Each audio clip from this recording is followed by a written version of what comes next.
नमस्कार मित्रांनो, आपले पुन्हा स्वागत आहे एका नवीन ब्लॉगमध्ये. मी गावात चाललो होतो पाणी आणायला आणि तुम्हाला हे दाखवायचं होतं की कालच्या ब्लॉगमध्ये मी तुम्हाला दाखवलं की पाटाला पाणी आलेलं आहे. तर आता आहे ना, हा जो समोर मी मागे तुम्हाला एकदा केटी दाखवली होती ती कोरडी झालेली होती, पूर्ण म्हणजे भरली होती आणि त्याच्या 15 दिवसानंतरच कोरडी झाली होती. तर आता चारीला पाणी आलेलं आहे, ज्या आमच्याकडे चाऱ्या आहे त्याला पाणी सोडलेलं आहे, त्याच्यामुळे आता हे हळूहळू अशा भरायला लागलेलं आहे. आता याच्यात हळूहळू पाणी येतं आहे. हा पण पूर्ण इथं बनवलेलं आहे यांनी असा डबक्या टाईप, तर हे पण भरून जाईल आणि त्याच्यानंतर या किटीमध्ये पण पाणी चालू झालेलं आहे. त्या किटीमध्ये पाणी मेनली इथं एक चारी हिच्यातून जातं आणि हिला मागं ओढ्याने पाणी येतं, त्या दुसऱ्या किटीने येतं. तर इथं मी गावात आलेलो आहे पाणी आणायला आणि मला ह्या पिंपळाच्या झाडावर आहे ना राखाडी धनेश बसलेला दिसला, जो खूप दुर्मिळ आहे. हा बघा उडून गेलेला आहे. मी आमच्याकडं कधी बघितलेला नाही हा, आणि मला आज भरपूर दिवसानंतर हा दिसलेला आहे. मी फक्त व्हिडिओमध्येच बघितला होता, आज माझ्या स्वतः डोळ्यांनी बघितला मी.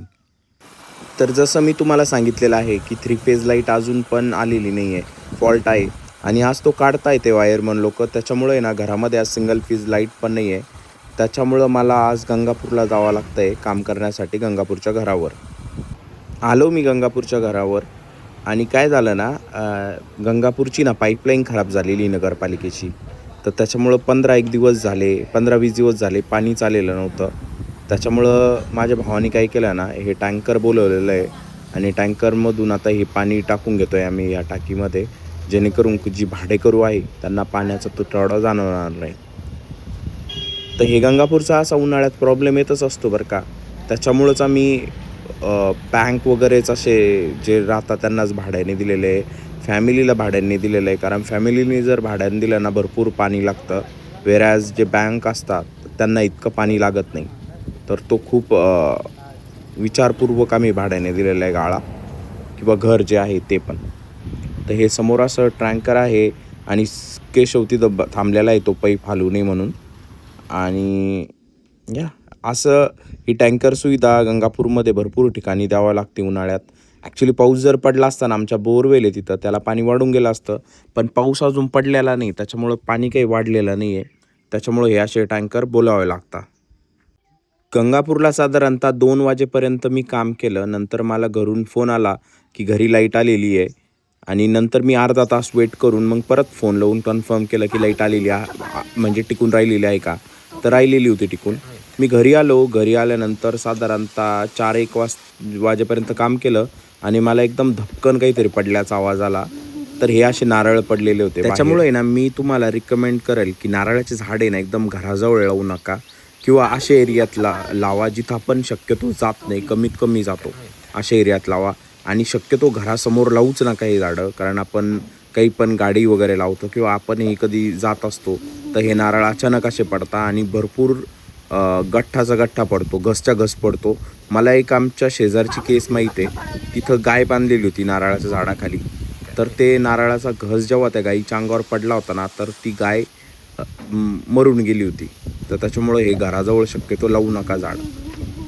माझं काम झाल्यानंतर मला माझ्या चुलत्याची तर जायचं होतं, त्याच्या आधी मी जाधव बाबाची आलो होतो. तर इथं समोर आजीला काहीतरी दिसलेलं आहे. आमच्या आजी भरपूर फिरत राहता, त्याच्यामुळे आजीला कुठंतरी बिबट्या म्हणजे असं काहीतरी दिसलेलं आहे. या गिन्नीमध्ये जागा आहे म्हणे काहीतरी, तिथं हाडकं वगैरे पडलेले. तर चला बघून येऊ काय काय रे टिल्या तिथं. काय रे मग चला पाहू काय कुठं आहे.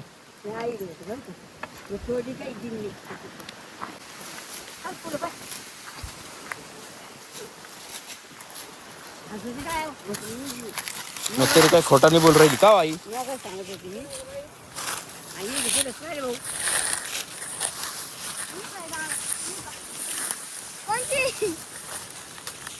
कुठं गिन्नी तोडली आई ना. कुठं आहे आई. कुठं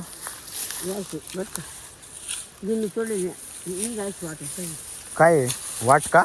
हा बसेल होत बुक करत असेल ना. कुठं बसेल होतं. अरे बसेल होतं का नव्हतं इथं. इथं का. हा जागा होती अजून स्टोरीवर मग ते वाटाणा पण ना मला निशान दिसा ना. मला ह्या इथून एक रस्ता असं दिसतो आज जाणारा. इथं होतं काय मग हे बाई घाण काय करू काहीच नाही पण ते वास येतो करे भाऊ तुमचा व्हिडिओ फ्लॉप झाला आता काय इकडून पण रस्ता आहे असा कुठून चला झाला शो फ्लॉप झाला आपला चला हा ना घर ते असं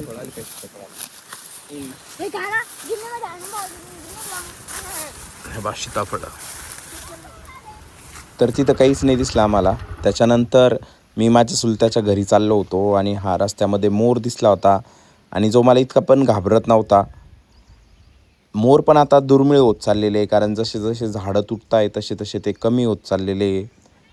आणि आमच्याकडे भरपूर पहिले मोर राहत होते आता त्या हिशोबाने थोडे कमी दिसतात.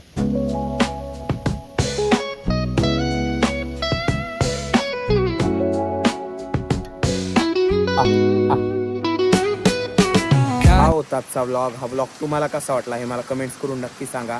जर आवडला असेल तर व्हिडिओला लाईक करा, चॅनलला सबस्क्राईब करा. Thanks for watching. Bye bye.